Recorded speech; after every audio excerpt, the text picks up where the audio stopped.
여러분, 오늘은 조금 불편한 진실을 말씀드리겠습니다. 하지만 이 불편함은 여러분을 무너뜨리기 위한 불편함이 아니라 여러분을 살리기 위한 불편함입니다. 혹시 이런 생각을 해보신 적 있나요?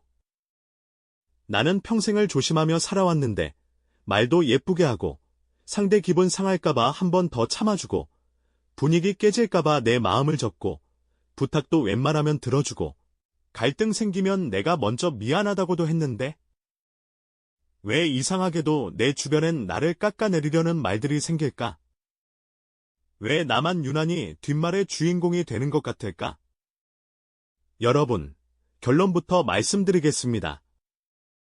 여러분이 이유 없이 미움을 받고 등 뒤에서 험담이 들리고 모임에서 유독 소외되는 느낌이 든다면 그건 여러분이 잘못 살아서가 아닙니다. 많은 경우 그건 여러분이 나쁜 사람이라서가 아니라 여러분이 만만해 보이는 조건을 갖고 있어서입니다. 그리고 더 아이러니한 건요. 그 조건이 여러분의 약점이 아니라 오히려 여러분의 장점과 연결되어 있다는 겁니다. 여러분, 사람들은 누군가를 공격할 때 싫어해서만 공격하지 않습니다. 오히려 더 흔한 건 불편해서입니다. 여러분이 누군가에게 불편함을 주는 순간은 언제일까요? 여러분이 상대를 비난했을 때일까요? 아니요. 여러분이 조용히 성실하게 자기 자리에서 묵묵히 버티고 있을 때도 누군가는 불편해집니다. 여러분이 남 욕을 하지 않고, 티내지 않고, 책임을 회피하지 않고, 흔들리지 않는 태도를 보여줄 때 누군가는 속으로 이런 감정을 느낍니다. 나랑 비교된다. 내가 초라해 보인다. 내가 대충 살아온 게 들킬 것 같다. 그러면 그 사람은 두 가지 중 하나를 선택해야 합니다.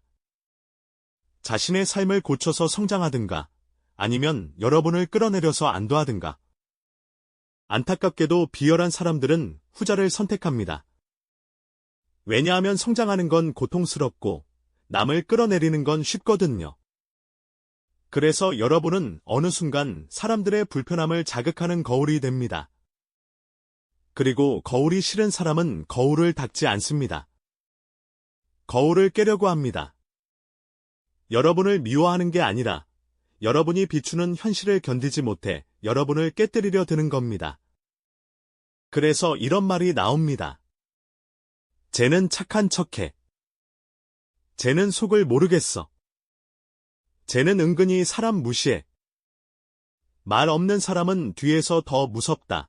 여러분, 이 말들 공통점이 뭔지 아세요?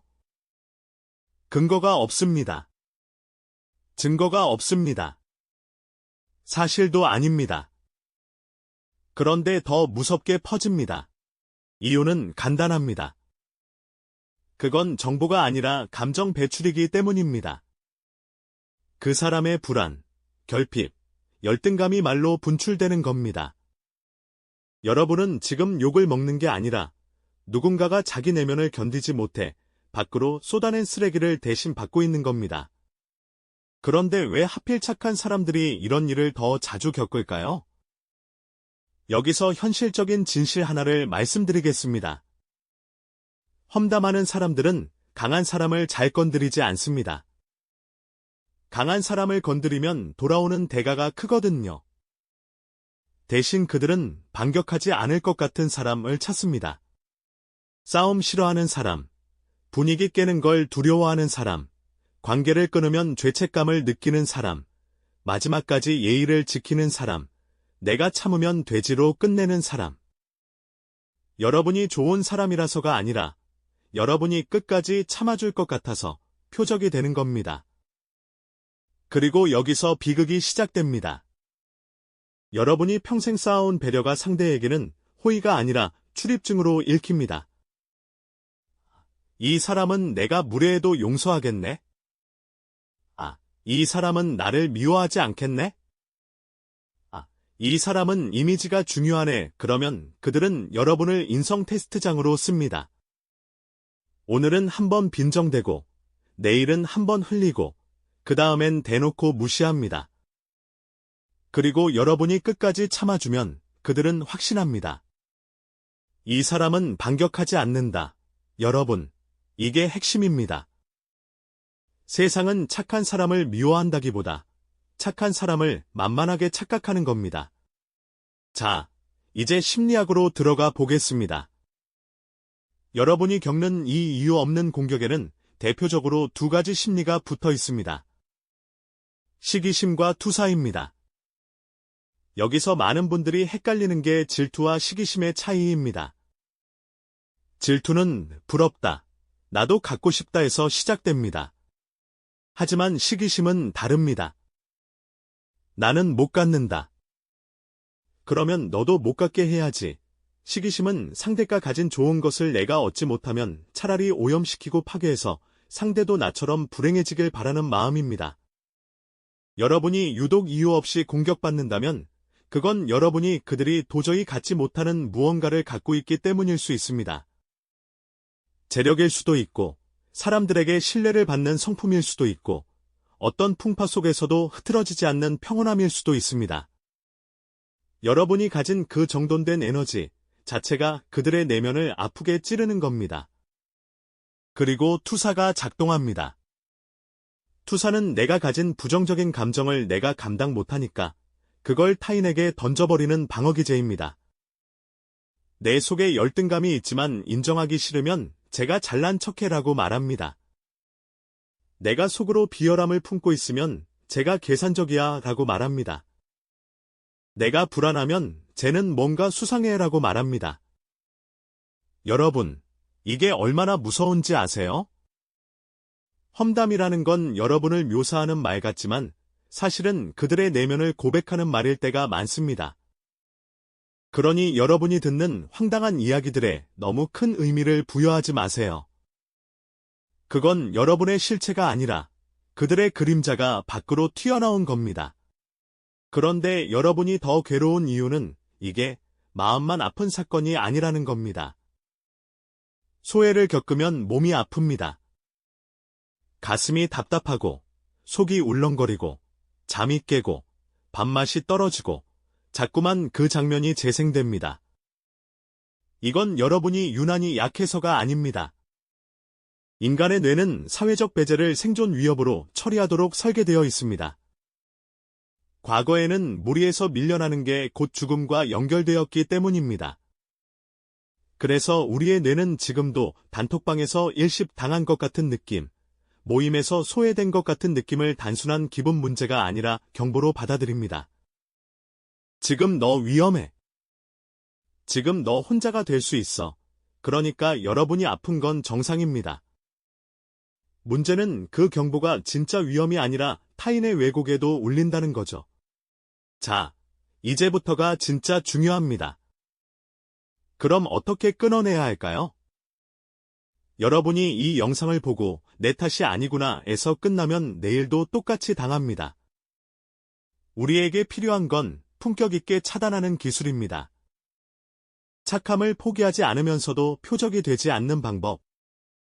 정답은 하나입니다. 좋은 사람이 아니라 경계가 있는 사람이 되는 것. 착함은 성품이고 경계는 기술입니다.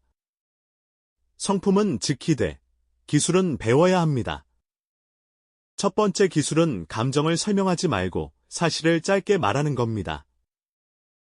험담꾼이 원하는 건 토론이 아니라 여러분의 반응입니다. 여러분이 길게 해명하는 순간 여러분은 피고가 되고 상대는 판사가 됩니다. 그러니 짧고 건조하게 끊으세요. 그건 사실이 아닙니다. 그 말은 근거가 뭐예요? 지금 이 대화는 여기까지 하겠습니다. 그 이야기를 왜 제게 하시는 거죠? 이 문장들이 강력한 이유는 상대의 프레임을 거절하기 때문입니다. 여러분이 말싸움을 이길 필요가 없습니다. 판 자체를 끝내면 됩니다. 두 번째 기술은 정보를 주지 않는 겁니다. 착한 사람은 오해를 풀고 싶어서 자기 속마음과 계획을 너무 많이 공유합니다. 하지만 험담하는 사람에게 정보는 재료입니다. 내 고민, 내 약점, 내 계획은 돌아서면 무기가 됩니다. 그래서 기준을 바꾸세요.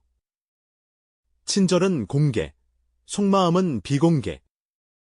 계획은 비공개. 약점은 비공개. 여러분의 내면은 아무나 출입할 수 있는 공원이 아니라 허락받은 사람만 들어오는 집이어야 합니다. 세 번째 기술은 역질문으로 공격 프레임을 해체하는 겁니다. 누가 여러분을 깎아내릴 때 방어하면 여러분은 죄인이 됩니다. 대신 아주 차분하게 질문하세요. 그 말씀은 제 어떤 행동을 근거로 하신 건가요? 그 이야기를 제게 직접 하시는 특별한 의도가 있으신가요? 그 말이 지금 이 자리에서 필요한 말이라고 생각하세요. 근거 없는 공격은 질문 앞에서 무너집니다. 여러분이 목소리를 높이지 않아도 상대의 무례가 스스로 드러나게 됩니다. 이게 품격 있는 승리입니다. 그리고 여러분, 여기서 마지막으로 가장 중요한 사실 하나만 더 붙이겠습니다. 여러분이 경계를 세우면 여러분을 괴롭히던 사람들 중 일부는 갑자기 조용해집니다. 왜냐하면 그들은 여러분을 싫어해서가 아니라 여러분이 쉽게 다뤄질 수 있어서 가까이 왔던 거니까요. 쉬워지지 않으면 떠납니다. 그때 여러분은 깨닫게 됩니다. 아, 내가 잘못된 게 아니었구나. 내가 부족한 게 아니었구나. 내가 미움받을 만해서가 아니라 내가 편하게 보였던 거구나. 여러분, 오늘 이야기의 목적은 딱 하나였습니다. 여러분이 그동안 타인이 던진 감정의 쓰레기를 내 죄로 받아 적으며 만들어온 자책의 감옥에서 나오는 것, 이제부터는 타인이 던진 미움의 돌멩이에 흔들리며 자신을 의심하지 마세요. 그건 여러분의 가치의 증거가 아니라 그들의 내면 상태의 고백일 때가 많습니다. 여러분이 해야 할 건 나를 고치려는 게 아니라 나를 지키는 법을 배우는 겁니다. 여러분의 선함이 계속 빛나려면 그 빛을 함부로 밟는 사람에게는 문을 열어주지 않아야 합니다. 오늘도 참고, 버티고, 견뎌온 여러분. 정말 고생 많으셨습니다. 이제는 남을 편하게 하느라 나를 불편하게 만들지 않기로 우리 같이 연습해봅시다. 지금까지 생각의 정비